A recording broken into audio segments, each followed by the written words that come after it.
All right, guys, a little cardio Q&A. So we just finished shoulders and arms. Now we're gonna hit, I have a good list of questions here for you guys, and I'm just gonna pick a couple of them that are pretty relevant and go from there. The first one that really noticed me is more towards like a lifestyle client. Clearly this question is not from a bodybuilder, but I think it's really important to touch on. So the question is, most social events revolve around food and drinks.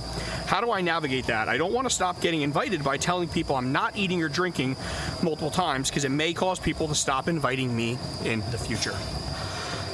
So this is a problem that you're always going to have.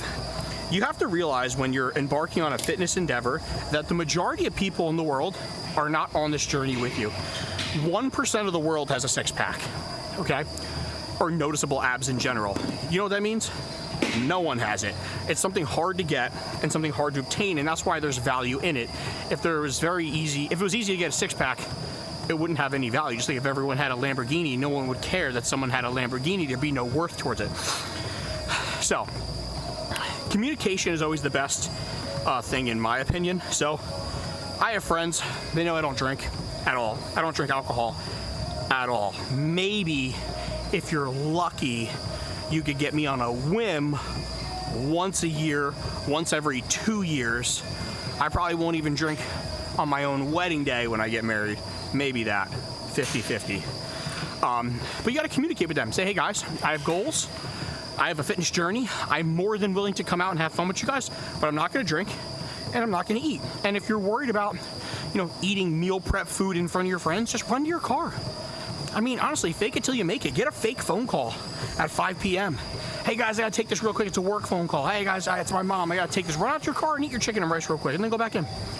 It is what it is. If you have goals and they're actually important to you, you will get it done.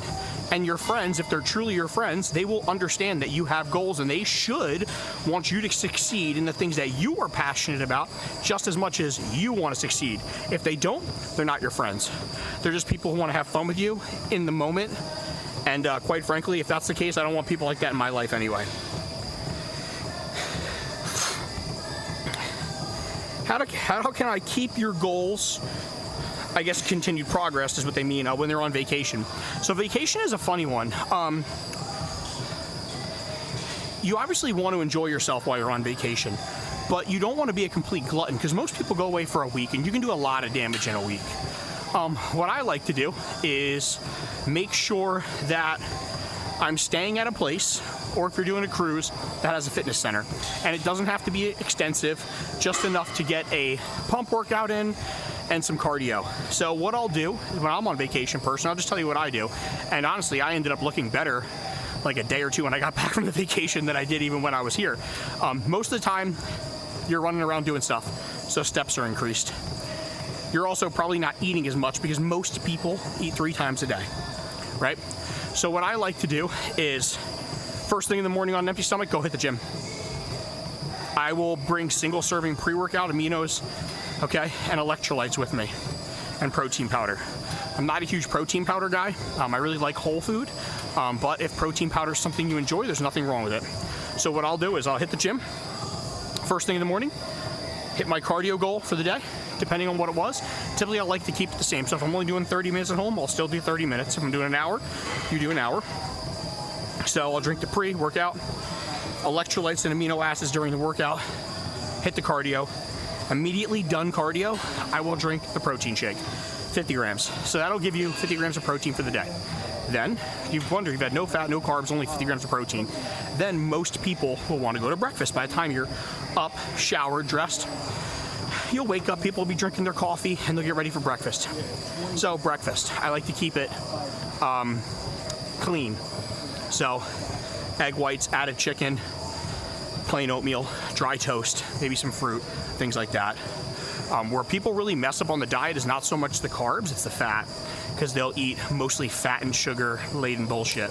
So if you keep something simple with, like, egg white omelet with some maybe veggies and some extra grilled chicken for your protein, maybe go with some sourdough toast if they have it. If not, white bread, rye bread, it's all fine. It's, at the end of the day, it's okay.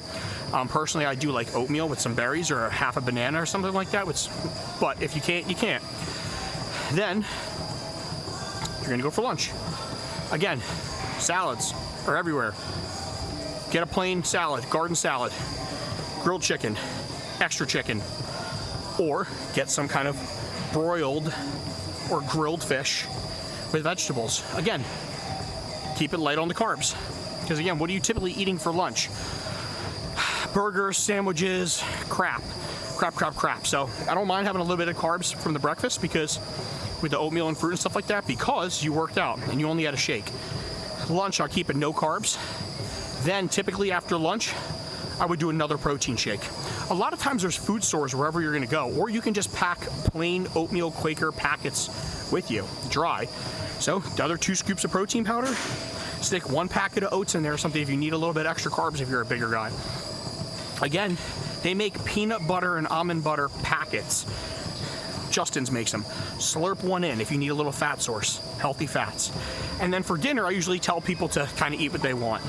So if you keep it clean and low carb, high protein throughout the entire day, you can get away with probably eating 1 crappy meal every single day. That is not completely ridiculous. I'm not saying you're in an all-out eating contest where you're gorging yourself. I want, pancakes, I want muffins, I want carrot cakes, I want burgers, no, keep it somewhat clean, still conscious. Make sure you get your protein, your carbs in. And then have like a little dessert. Like for me, when I was in Puerto Rico, my go-to meal every time I went to dinner was rice and beans, a ribeye steak, and a vegetable. And that was delicious because I wasn't eating a fatty steak every day when I was here. So I was getting a fatty steak, I was getting the rice and beans and carbs, and if I wanted a dessert, I'd have a dessert. And I had no problem because I was working out, I was getting my cardio in, I'm getting my steps in. We're swimming in the water, we're going on hikes, we're going in the rainforest, we're doing stuff. We're going to the pool, we're going to the beach. A lot of times you walk when you're in the beach, you're walking to places. Like you're constantly moving. It's really not that hard to stay good on vacation. And if you're by doing those things, if you're one of those people that's pretty, let me say, you don't eat a lot of carbs, just go no carb throughout the entire day until dinner. And then you get 1 free meal. You can literally do, an egg white omelet with onions and peppers and grilled chicken. Boom. There's your meal 1. Then shake, omelet, shake, salad, shake, dinner's whatever you want. Really not that hard, guys, to make it work. Just be smart, get your steps in, get your workouts in. And doing the workouts and getting your steps in will really mitigate a lot of the bullshit that you're consuming during the day. Artificial sweeteners, good or bad? Any alternative to sugar? I have no issues with artificial sweeteners whatsoever. There are a couple studies that have showed artificial sweeteners can possibly increase cancer. There's also studies that show it doesn't. You'll find a study somewhere by someone for something to contradict, either prove or disprove what you're trying to do. I'll put it this way. Artificial sweeteners do not spike blood sugar. They actually help people lose weight. Losing weight actually increases health markers. I'd venture to say they're a more high net positive than they are net negative. The only reason I would say to ever stay away from artificial sweeteners is sometimes they tend to give people a GI distress. If that's the case, then don't drink them or limit them. I know a lot of the intra-workout, pre-workouts, post-workouts have artificial sweeteners in them, but a lot of times now you can find ones that have like monk fruit, stevia, or even just a little bit of natural sugar is okay, as long as you're not overdoing it. So I really don't have an issue with it unless you have some side of an adverse side effect. Now keep in mind, I'm not telling you to eat artificial sweeteners and drink artificial sweeteners 365 with every single meal, every single thing you drink. I probably wouldn't do that. Water, plain water, or maybe some electrolyte or alkaline water is always best, but I have no issues with it. Okay.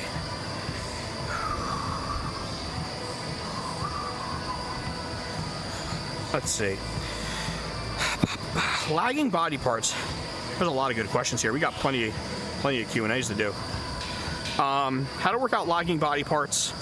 What about muscle imbalances? For example, my arm is noticeably smaller and weaker than my right, so their left is weaker. So here's the thing. If you notice that one side is stronger than the other, I like a lot of single arm movements.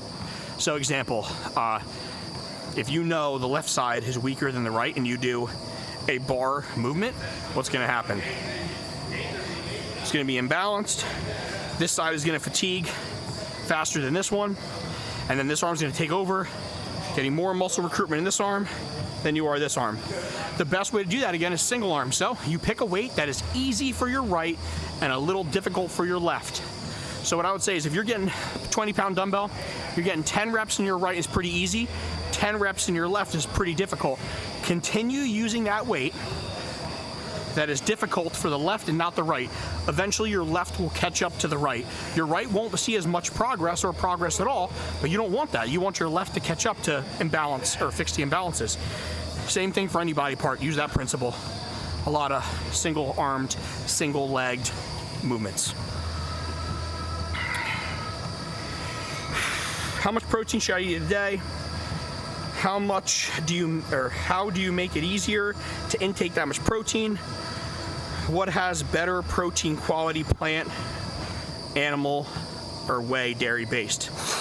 So here is the old battle and debate of the world. How much protein do you really need? Not to get too in depth, but muscle protein synthesis is not something that you can really control when it happens. You just need to make sure that you have all the essential amino acids present in your bloodstream when mTOR decides to kick on. It could be 3 a.m. when you're asleep. It could be immediately post-workout. Your body's not gonna be like, flick a switch on and off after every single meal. It's not really kind of how it works. Keep in mind, guys, most of the protein you're eating actually gets utilized as carbohydrates. What people don't realize is when your body converts protein into amino acids, a lot of it doesn't stay protein. There's a process called gluconeogenesis where your body will convert the amino acids from protein into carbohydrates. I'll put it this way. Your body, even if your body utilizes 20 grams of protein per day towards pure muscle growth, that is like 70 pounds of pure muscle over the next 5 years. That is rapid muscle growth. Doesn't work that way. And you can prove this, that most of your protein you eat gets converted into carbs, because if you actually have a low blood sugar issue and you drink a 50-gram whey protein isolate shake, you'll reverse the low blood sugar from the whey protein because it's so rapidly digesting. It can't all be utilized as protein and it'll go right to carbs. I know, kind of blows a lot of people's minds when you realize that. So what is the best way to combat that? Well, the best way to combat gluconeogenesis is to have enough carbohydrates where your body's not pulling amino acids and using it as carbohydrates. Also, you want to have, personally, I think, animal-based, slower digesting proteins. A lot of times you'll see in programs that I write my clients, I'll use like a 0% fat Greek yogurt, which is predominantly 80% casein, which takes about 6 to 8 hours to digest. And then I'll mix it with a whey isolate because it's low in lactose, low in carbs, low in fat. But again, that casein protein will slow down the digestion, giving your body a trickle of amino acids throughout the night. Typically I'll do that before bed, either that or maybe like a red meat meal, depending on where you are in a diet and stuff like that. It varies. Animal proteins have the highest amount of amino acids, or let me put it this way, it has the highest amount of the rate limiting amino acids. So for example, you need all essential amino acids present, specifically the 9 your body cannot make in order to grow. Corn technically has, all the amino acids present. However, let's say histamine, which is an essential amino acid, is the rate limiting amino acid of corn, meaning it is the lowest amount of all the 9. It could be any amino acid, but it's the lowest amount in that 9. If there's only 1 milligram, the moment that 1 milligram is spent, muscle protein synthesis can no longer occur because you need all 9. So personally, beef, I think, is the best protein source, even though it doesn't have the highest amount of leucine content, which is kind of the trigger for mTOR in a sense. It has the highest amount of the rate-limiting amino acid, meaning there's more of an abundance of all 9 amino acids needed for growth that will last longer. Also, beef is a little fattier, slower digesting, so it takes longer to digest. We all went out drinking when we were younger, maybe ate some food before we went out, and then puked our brains up, 8 hours later in the morning and you're still, puking chunks of meat that you had for dinner the night before. So there's still going to be a trickle of amino acids in your system when you eat something heavy like that. So plant protein sources are trash. You need more protein calories from plant protein to be able to get enough of the amino acids you would in a smaller amount of animal source protein. So this is not obviously pure scientific math, but it could be 20 grams of steak is equal to 30 grams of a pea protein isolate.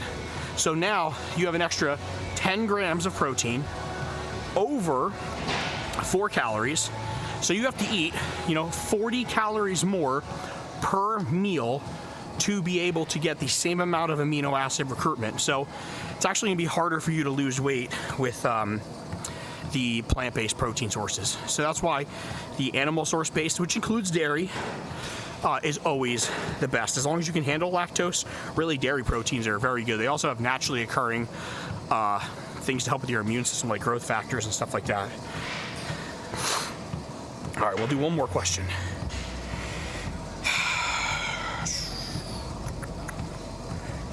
Oh, this is a great one. Another huge misconception. Should women lift heavy? I have friends that are afraid they're going to get too big by doing so.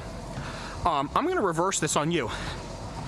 How many women do you know, or excuse me, how many men do you know that bust their ass in the gym are tiny? A ton. Because lifting heavy is only a small portion of the plan, and men have higher testosterone levels naturally than women. Testosterone's the king hormone. The more you have, you should be building all this muscle, right? So why is there 110-pound dudes in here, doing bench press so heavy their friends have to lift the bar off their chest because they're hitting failure, and they're still not jacked? Because it has little to do with how you train somewhat, and more to do with how you eat and how you hormonally synthesize stuff. So again, training is only one part of the equation. If you're a female, you will not get bulky lifting heavy weight. It is impossible. You do not have the hormones like a male does, and there's a lot of men that can't do it. What makes you think you're so special that you're gonna build muscle and look like a bulky jack dude? You're not. It's never gonna happen. All the women who do look bulky and are jacked and ripped and grainy and vascular, they're not natural. Sorry, is what it is. Women hormonally cannot get bulky like that.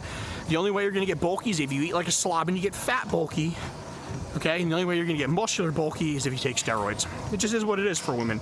Hormonally, you can't do it. So you should be busting your ass in your training, no matter what, bulky or not. The whole bulky misconception is a complete fallacy and a joke. If you just go in here and pussyfoot around the gym, you're never gonna get the shapes and the curves you want as a female. You're just not. You're gonna be trying to diet, and you're just gonna become a smaller version of this same exact curvature and looks you are now because you didn't want to work out hard enough to actually build any kind of muscle to change the curvature of your body. That's what the whole, I just want to tone up. Not a thing. If you want to tone up, you need to bust your ass in the gym, eat a ton of protein, sleep and recover to be able to do it. And it's gonna take years. These chicks that are natural, that look good, that have some muscle, they've been doing it forever. These guys have been doing it forever. I mean, again, there's a lot of skinny dudes who bust their ass in here and eat a lot, and they're still not jacked. What makes you as a female think you're so special that you're just gonna turn into Ronnie Coleman just because I squatted 225 today? It's not gonna happen. Get out of your head, bust your ass in the gym, eat enough protein, sleep enough to recover, and do what you need to do, and your body will transform positively, but you will not get bulky. All right, guys. Appreciate you tuning in for a little cardio Q&A. That was about 20 plus minutes on that. And again, next workout, we'll do another couple questions from this long list I have, and we'll keep it going. Thanks again.